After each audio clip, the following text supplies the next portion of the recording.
అన్నం అయిందా లేదా తెలడానికి గంజులోని ఒక్క మెతుకు చాలు మనకు ఏర్పడుతుంది అన్నం అయిందా కాలే అని. మొత్తం తినకున్నా పర్లేదు. అట్లనే మన ఫ్రెండ్ ఎవడైతే ఉన్నాడో నువ్వు ఒక్కసారి పెట్టంగానే వాడు మళ్ళీ నీ వెన్ను చూపుతుండో, నీకు వెనుకకెళ్ళి ఒడుతుండో, నేను దుష్మనితనం చూస్తుండో, ఆయనకి ఒకసారి పెట్టినా తెలిసిందా నీకు వాడు లంగా అని, ఇక మళ్ళీ పెట్టక మళ్ళీ జీవితం మన ముఖం చూడొద్దు. రేపు మళ్ళీ ఇస్తావు, మళ్ళాడు గట్లే ఎత్తాడు. ఎల్లుండి మళ్ళీ ఇస్తావు, మళ్ళాడు గట్లే ఎత్తాడు. ఆవల ఎల్లుండి మళ్ళీ ఇస్తావు, మళ్ళాడు గట్లే ఎత్తాడు. రోజు అంత దొబ్బించుకునే బదులు ఒకసారి ఇచ్చిన వానికి తెలిసిందా వాడు ఏందని మళ్ళీ ఇయ్యకు.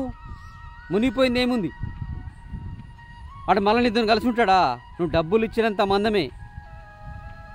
వాని గురించి ఒకసారి తెలిసిందా అన్నం మెతుకు లెక్క. వాడు మారడు, నువ్వు మారు. వాడు మారాడు, ఎందుకంటే వానికి లాభం కాదు నీతోని.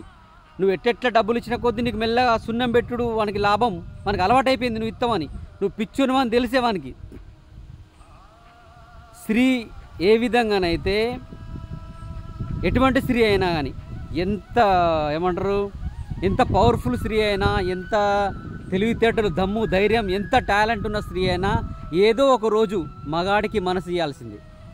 అదేవిధంగా ఏ మగాడు ఎంత తోపు, నువ్వు నీ లెక్క ఎంత తోపు ఉన్నా కానీ ఎప్పుడో ఒకసారి స్నేహితుని చేతిలో పైసలు ఇచ్చి మోసపోవాల్సిందే. వాడు 100%